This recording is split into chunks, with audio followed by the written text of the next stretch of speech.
So hi, Amy. Morning. Hi, David. Morning, afternoon, really. Oh, flipping it. Yes, it is. Gosh, lost track of time of the day. That's the problem with being in a darkened studio. You sort of lose track of whether the sun's up or not.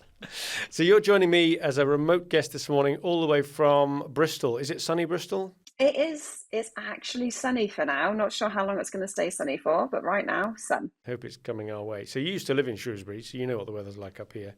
You used to work for Wellmeadow, in fact, a few moons ago. Yeah, I think we worked out it was about 10 years ago. Yeah.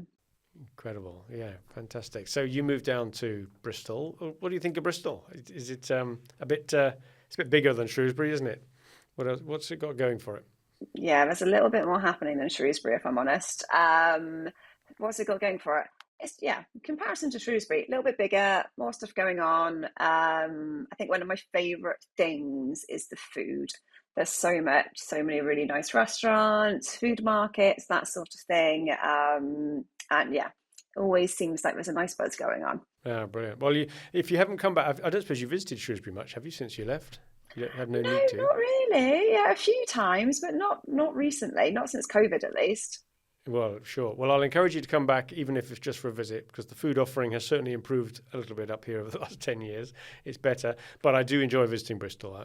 I know exactly what you're saying about the place. It's got a nice buzz about it, hasn't it? Definitely, yeah. Yeah, good. Well, I shall have to make sure that I visit again before long. You've reawakened that desire in me to go down there and have a look around. Great. Well, I'll tell you what, we could do a podcast. Yeah.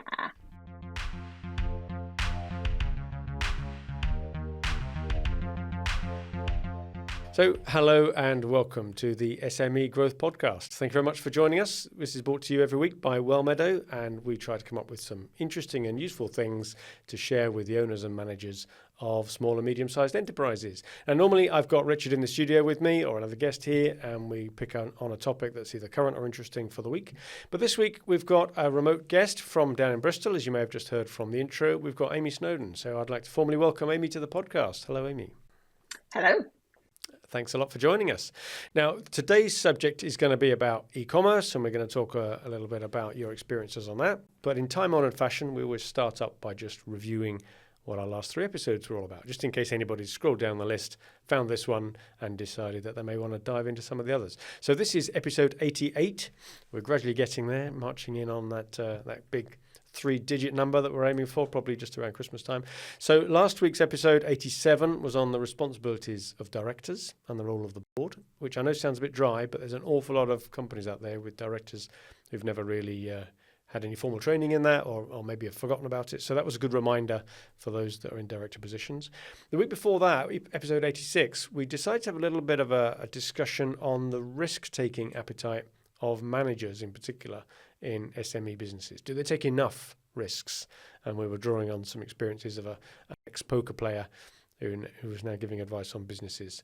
And then the one before that, episode 85, we started to talk a little bit about the labour reforms that the Labour Party both initially promised and are now talking about bringing into legislation. And just to stress, nothing's been declared as formal yet, still lots of speculation about that. But we were just discussing the various bits that are being rumoured to be introduced, which we thought might be interesting for small and medium-sized businesses. Well, that brings us back to today, episode 88. And Amy, you're coming on the programme today to talk about e-commerce and in particular your expertise in Shopify. But before we start that, why don't you just go back a little bit and give a little bit of a potted history for the listener as to, what's happened since you left Wellmeadow and what your journey has been like? Yeah, sure, definitely. So when I left Wellmeadow, moved to Bristol, but actually started working in Bath. I worked for an e-commerce agency who had their own e-commerce platform that they'd built in-house. So that was a deep dive basically into kind of like the technical side of e-commerce and how that works. But I already had I was quite keen to kind of like go into the e-commerce world, so to speak, because I had a little taste of it whilst I was at Wellmeadow with fabric for upholstery, which was, I don't know, we should explain. Yeah, just explain that for people. What's that all about then? Because you're right, we had a little dabble, didn't we, on an e-commerce project called, as you say, Fabric for Upholstery. But it was originally intended as a solution for a problem that one of our clients had that we wanted to dabble with, because they had a lot of excess stock of upholstery fabric. And they made over 1,000 three-piece suites a week for a big UK retailer that everybody knows the name of. And because the runs are fairly short, they ended up having more material than they needed. So they had this huge warehouse full of ends, which sometimes ran to quite a lot of volume of stock. So we decided to try and sell that on, didn't we? And that was how that business was born. What do you remember about it? Samples, swatches. That is the biggest yeah. thing that I you might say remember. Yeah, I think I spent quite a lot of time. Yes, what did we get? Kind of like 3 meter long lengths of fabric, and then we would cut them into kind of little swatches so that we'd post them out to people for free, so that they could then decide if they wanted to go on and buy. Yeah, and then what was the platform we used then for the e-commerce on that? Can you remember? WooCommerce. We used WordPress to build out the site, and then WooCommerce was the e-commerce side of it, really. And I remember we stood it up quite quickly. It was a quick WordPress site with the product listings, with the WooCommerce was the back end of it. And the premise of the business was that we didn't mind spending too much on the Google ads to get people to come, to get customers in the first place, on the grounds that they'd probably have multiple projects and then they'd be a loyal customer. But that's kind of where it fell down, wasn't it, in the end? We were sending out lots of samples, like you say. We're getting orders from them, but the order value never quite covered the cost of acquisition of that customer. And then they didn't come back. It turned out most of our customers were one project people rather than serial upholsterers. Yeah, but it was lots of fun trying to work through how it worked, and I remember seeing the whiteboard in the old office of you kind of working out the customer acquisition cost and then what the repeat purchase rate had to be, and yeah, it was a lot of maths. Yeah, it was. Yeah, but I guess that's us. That's how we do things, fairly analytically.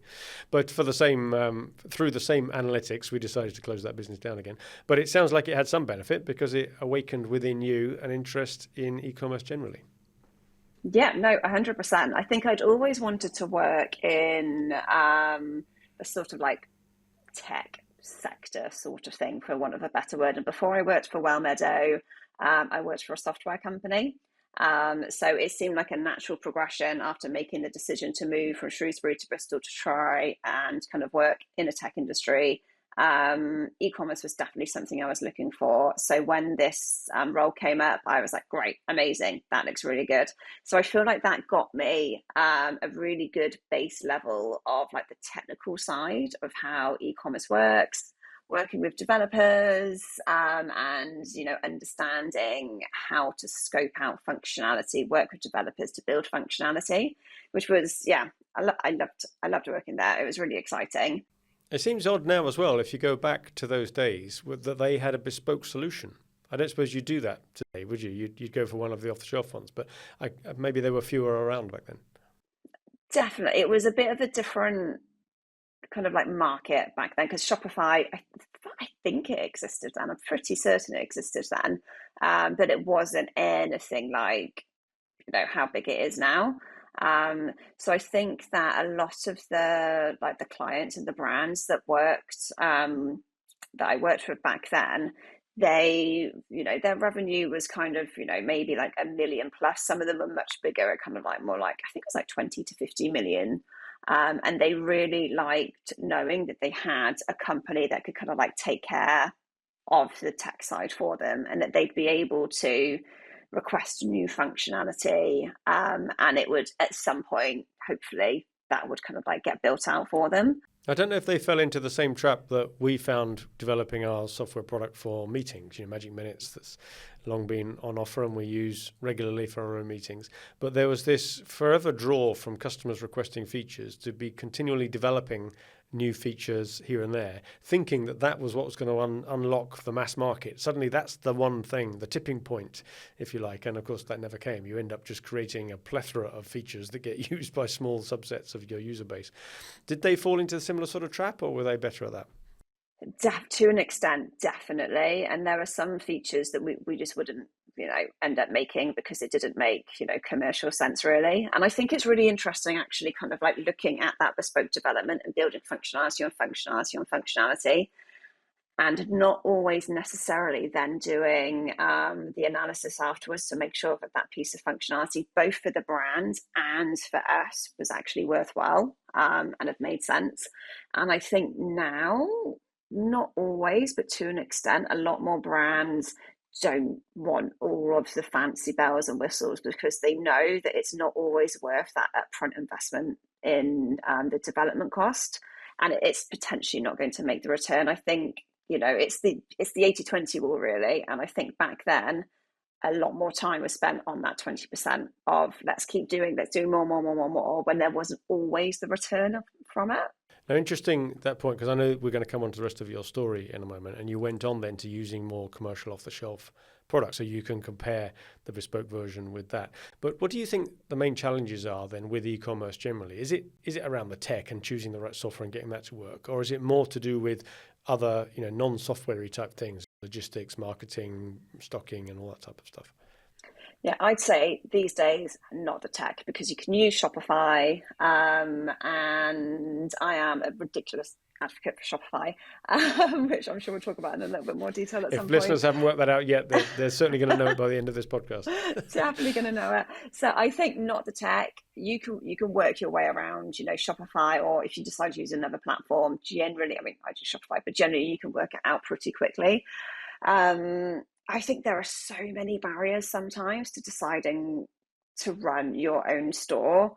And I think now that I've kind of had, this different experience of working just on tech, working in more of an agency, and then, working actually for brands, it really depends on what the product's going to be. But quite often, actually just manufacturing the product can cause so many blockers and so many issues with brands. And then I think finding your audience and then talking to that audience, marketing that to that audience and doing that well is a really big blocker sometimes. I think quite often, lots of people think, I'll just spend loads of money on paid media. And if I spend that money, I'll get the customer, it'll be fine. But quite often when you do that, you don't quite get the right customer, or they just come exactly like we said for fabric for upholstery, they just come once and you've made that investment and they never come back again. So I think making sure that brands are growing their organic following to start off with, so they have that as a base, is always the most important thing to do.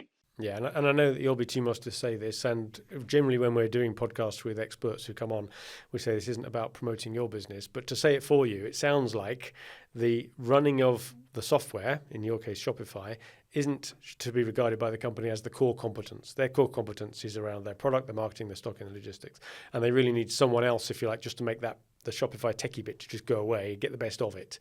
And that's how you've ended up. So what I've done there is come in at the end and we've missed the middle bit. So you started out at a company with the bespoke option and then you went on to more of an agency type arrangement. Is that right?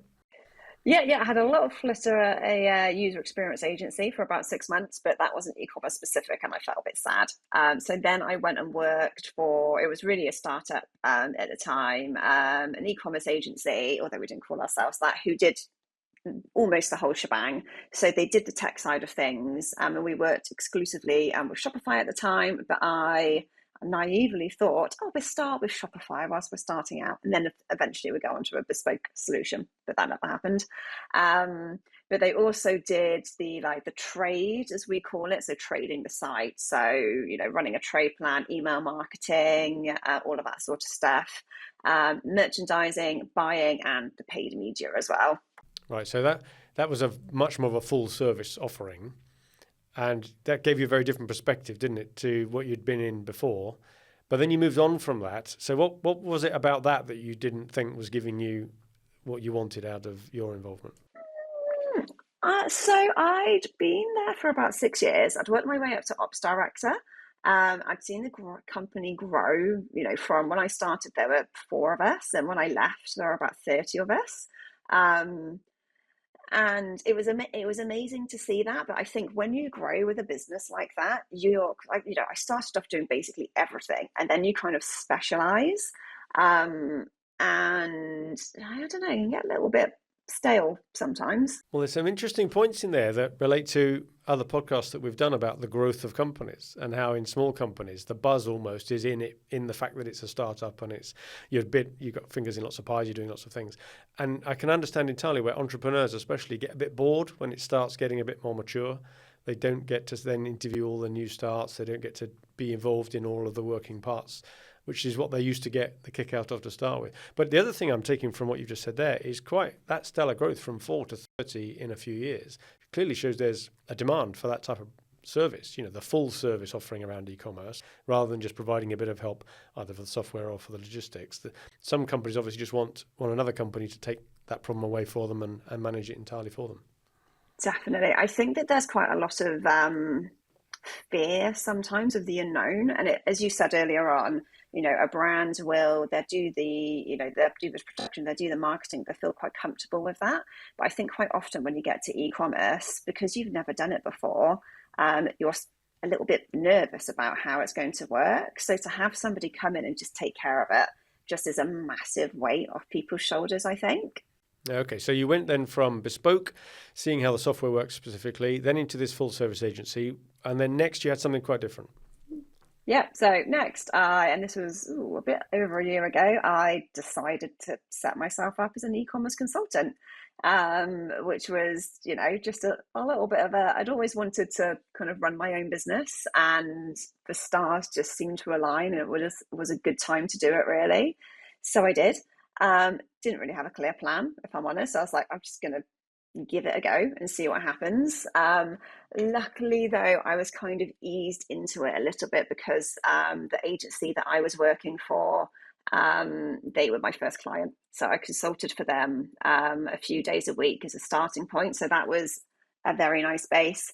Then I started to get a few more clients. One of them was agency, one of them was brand side.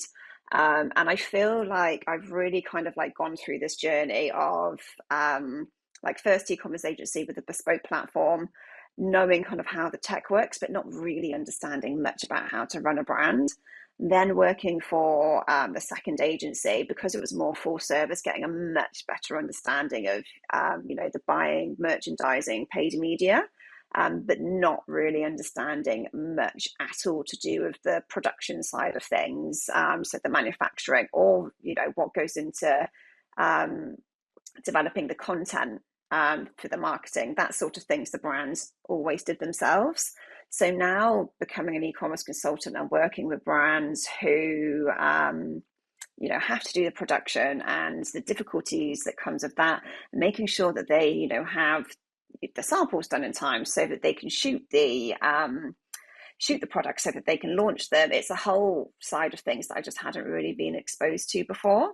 So I feel like I've kind of really kind of now experienced pretty much everything that I can do in e-commerce, which is amazing. But I look back on Amy 10 years ago, starting out at this e-commerce agency, and it's a little bit embarrassing sometimes. There are definitely things I just didn't do very well because I just didn't understand what it meant to really run a brand overall. Isn't that a great story, though? Because I should imagine lots of people can relate to that. We all end up being less experienced at the beginning and more at the end. That's how time works, right? And we pick it up. But it doesn't mean that you're unable to deliver value in those early days. You just do it maybe with a little bit more support around you or learning as you go. But then you come at the other end. And what I really love about that is you've realized there is a point in time where you are now equipped to be able to do this on your own. You can set up on your own and deliver a service, not just around the expertise of the software that you've grown to know and would appear love and completely evangelize over what Shopify does for your clients, but also with the experience of having worked for that full service agency, you can advise on other things outside of the software, even if you don't personally deliver that. And I always think that's a very valuable place to come from when you're giving advice, because you've got no axe to grind. You're not selling that as a service, but people can to gain from that and understand where they could be learning from the experience of others that you've met. Yeah, I mean, I'm not going to lie, it was very nerve-wracking kind of starting out on my own because, confidence isn't always something that comes naturally to me. And there was definitely oh my God, am I going to fail? Do I know enough to be able to advise people? And I definitely still feel that sometimes. But I think you get to a point in life where you have to make a decision. And I'd probably got a little bit too comfortable with what I was doing, and it was time to, put myself out there. And I did. And so far, it's okay. we're getting there, which is good. Yeah, well done. Well done for taking the plunge in at the deep end, out of your comfort zone, do something else. But I know that you advise not just, as I say, on the software bits, but even how to structure the team and maybe foresee some of the problems there might be in stocking levels or reverse logistics. So, all the complexities and the messiness of running an e-commerce business that you can advise on, even though your core offering is around the software. Great. So, okay, let's talk about the software a bit then. So why Shopify? Of all the things, okay, that's where you landed, but you're obviously aware of others. We've talked about WooCommerce. There are more. What does the marketplace look like, and how do you think Shopify sits in the sort of pecking order, if you like? Yeah, I mean, I would say, like, from my perspective and the brands that I work with, Shopify is the biggie. I did some analysis actually a few months ago, and I can't remember all the stats off the top of my head, but I think worldwide, Shopify accounts for something like 30% of all e-commerce stores. But in the UK, that percentage is much higher. But there are loads of other e-commerce platforms out there. So you've got kind of like more enterprise level solutions. So there's Commerce Cloud, which the kind of, the $billion companies are probably going to be on potentially.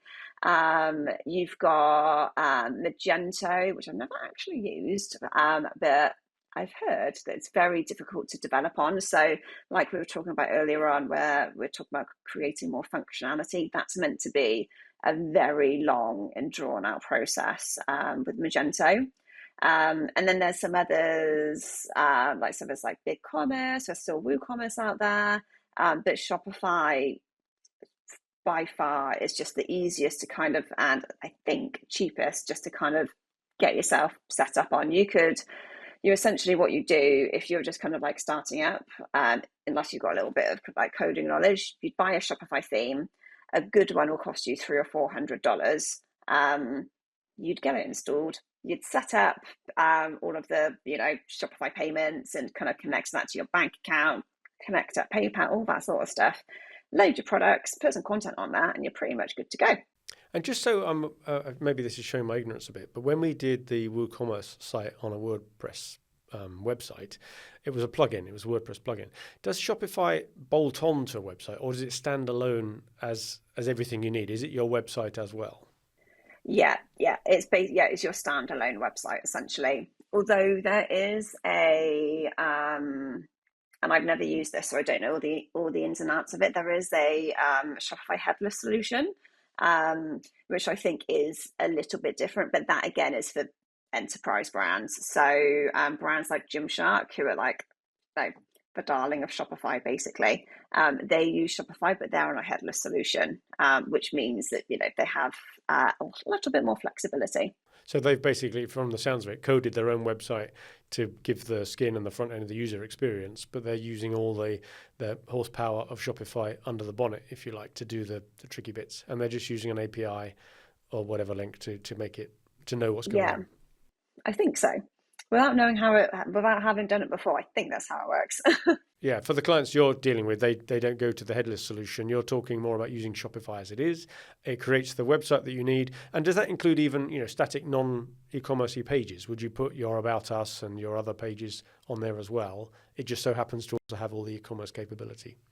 Exactly. Yeah. So you've got, your blog articles, you've got as many static pages. So, your About Us, your shipping, whatever it is, as you want really. But then in addition, it just has the products and the collections and all of the payment side of things. So it just kind of like easily links up.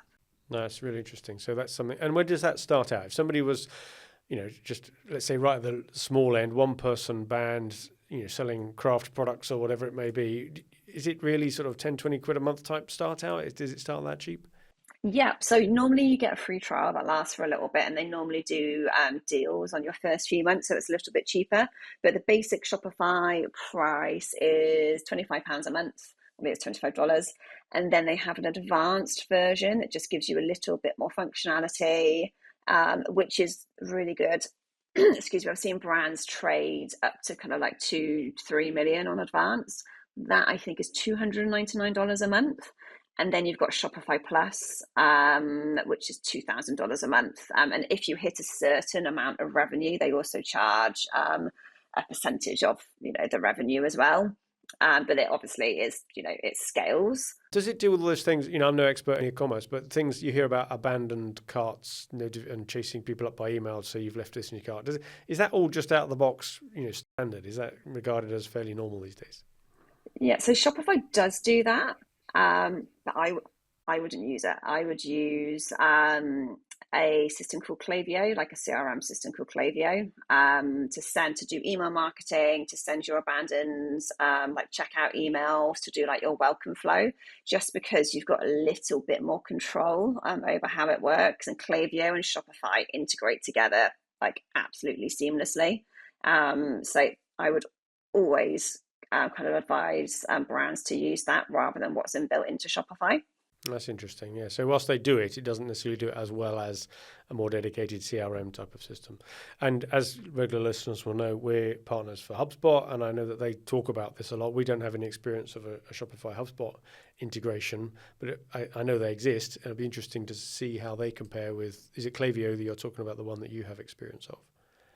Yeah, and I feel like Klaviyo and HubSpot probably do things a little bit differently in terms of, what their purpose in the market is really. But I'm not a HubSpot expert. It's definitely your expertise. So we'll look more into that and find out where it fits, because I know some of our listeners who are HubSpot experts might be looking into adopting an e-commerce element to their business, even if it's not the mainstay, selling off excess stock or dealing with a new sector maybe. So it'll be interesting to see how easy it is to fit those two together, or whether they have a standalone implementation like you've talked about with a Shopify-based website and a different dedicated CRM looking after that. That'd be interesting to explore further and know about that. Good, excellent. So that's all about the Shopify world, if you like. Now there's another stage to the story, isn't there? You've now taken that on, and you're now doing a bit of practicing what you preach while still running the Shopify expert consultancy business as well. So tell us a bit about this latest adventure, which is still in its early stages, I know. Yeah, very early stages. So I decided that I would try and launch my own brand. So it's called Colo, which is KOLO, although I'm still waiting for my trademark to be approved, so fingers crossed. It is, I decided, because I've obviously seen, so much from different brands, and I'm funding this myself, which was a very important decision for me. I've decided to keep it simple as a starting point. So I'm just going to make one product. So even though I'm called Colo Clothes, the first product is a pair of trousers. They're women's trousers. The whole point of them is that, women's bodies change, fluctuate with life, basically. So the whole point of them is that they they're a little bit stretchy, so they'll flex with you a little bit, but they will still be smart, and they will be flattering because they've got pleats at the front. So they're meant to be the trousers that you kind of, are able to wear, and they're still going to make you feel good, even sometimes when you might just be feeling a little bit crap, really. So yeah, all in progress at the moment. I'm actually waiting for my second sample to arrive right now. So I'm hoping we're going to finish this podcast. I'm going to go downstairs and my second sample is going to have arrived. Fingers crossed. Well, I think this is an amazing story. Only a year on from your first entrepreneurial endeavor, which is to set up the consultancy business, which I believe is going very well. 1 year on, you've decided to double your excitement, if you like, and develop a product, not just find somebody else's product to merchandise, but develop your own product. And I believe you're sourcing the manufacturing of it. And, where's that being done, and how are you managing all the logistics around all of that? Yeah, I mean, this has definitely been the biggest learning curve. But one of the reasons I decided that I just had to do it was because I think it's about Christmas time. I did some research into how much it would cost to actually design the trousers, because I can't design trousers. And I found a designer, and it was so much less than I thought it was going to be. So I was like, okay, well, let's just do that. So I found a designer. She created, I might have one here actually, a tech pack for me. So you need your tech pack so that you can find a factory. There were so many things that I just didn't know about from that side of things. So I actually worked with a consultant, a brand consultant, to help me with a few bits and bobs. And she had basically like a Bible, for want of a better word, of potential factories that I could work with. I really wanted to work with a UK factory as a starting point because it felt like the right thing to do. And also I needed to work with somebody who had low MOQs, so like minimum order quantities, because I didn't think I was going to be making very many as a starting point. So I found a factory based in Newcastle. I say a factory. It's really a little studio, which is run by somebody who lives in Newcastle. She has a few people working for her. She does the sampling side of things, and then she'll do the production side of things as well for me. And I'm just going to make a very small run as a starting point. I'm only going to make 10 pairs of trousers to sell to start off with, because I want to just kind of start small and then hopefully, make my mistakes, which I will do, and just keep building on it from there. So have you already started building up the Shopify site ready for this, or are you waiting for products so you can do product photography and so on first? Yeah, I've already started. So at the moment, if you go to kodoclothes.com, sorry, there is just a little plug. There's just a like a landing page asking people to like sign up, and with a little bit of information about the brand. And then behind the scenes, I'm starting to build everything out, but it's quite difficult when you don't have any product imagery. And I also don't have my branding design done yet, which I'm working on at the moment. So it's a bit strange trying to do this, but I don't actually really have any content to go with. But I've just got to get started. I could put it off for years, and I've already done that. So now I'm just doing it. I love that attitude. You know that you're not going to be able to get it all available and ready to launch it nice and cleanly. So you're just taking the next step, right? Every long journey and all that business. So you just do whatever you can do at the time, and you've got this real action orientation about you that will just make you get there. I've got no doubt at all that it'll be a great success. It's just you've got your drive behind it and you'll make it work. Fingers crossed. Yeah, it is definitely a leap of faith. I've made the decision. I've, invested a certain amount in it now. And that's a bit of a motivation to keep it going, really. And I'm really loving it. The time I spend on it just feels really, really, I can't say that word, so rewarding. It's really nice. And I think this is what I've always wanted to do. I've always wanted to be able to, fully kind of work for myself and feel that everything I'm doing is somehow, I'm not sure if it sounds selfish, but somehow sort of like benefiting me, because I feel like I spent, so many years working with clients, which was benefiting them. And obviously I got paid for it and I learned loads and, I really enjoyed it. But I think the time came where I wanted to use the expertise so that I could build something for me and my future. Yeah, it's brilliant. It's really inspirational story. Before we close, I just want to ask you whether, with all that experience you've got now through bespoke e-commerce systems, through dealing with Shopify and agency business, running your own consultancy, and now even your own e-commerce business, have you got a kind of a word of advice that you would give anybody else who hasn't yet maybe started on an e-commerce journey but is thinking about it? I think probably the most important thing is the stock and the product. So first of all, making sure the product is good and going through this process that I'm going at the moment with sampling to make sure there's not going to be any issues, fingers crossed, when you launch. And then secondly, something I didn't say, which is really important, is that I'm launching on a made to order basis. So essentially the customer will be able to choose their size, their color and their leg length. And then I will take those orders and place them with the factory, and 4 to 6 weeks later, the product will be delivered. And I've done that on purpose, mainly for two reasons. First reason is that I'm not going to have to invest a load of money up front in stock, even though I still have to invest in a bunch of other things. That's one less thing that I have to invest in so much, so it minimizes my risk. And then secondly, and this is something that I've seen so many times with so many brands, there's not going to be loads of stock made which won't get sold. So from an environmental standpoint, there shouldn't be any waste. And I think that's just a trend that we're seeing in e-commerce kind of over the last few years. There's so many more made to order or pre-order brands out there. And I think it's really reshaping the way that, we kind of see e-commerce and the way that we purchase products. And I'm hoping, not always, because you can't always do it, But I'm hoping it is more going to be the way of the future and really kind of like turn, e-commerce brands on their head a little bit. Brilliant. Okay, well, good bits of advice there. Thank you very much.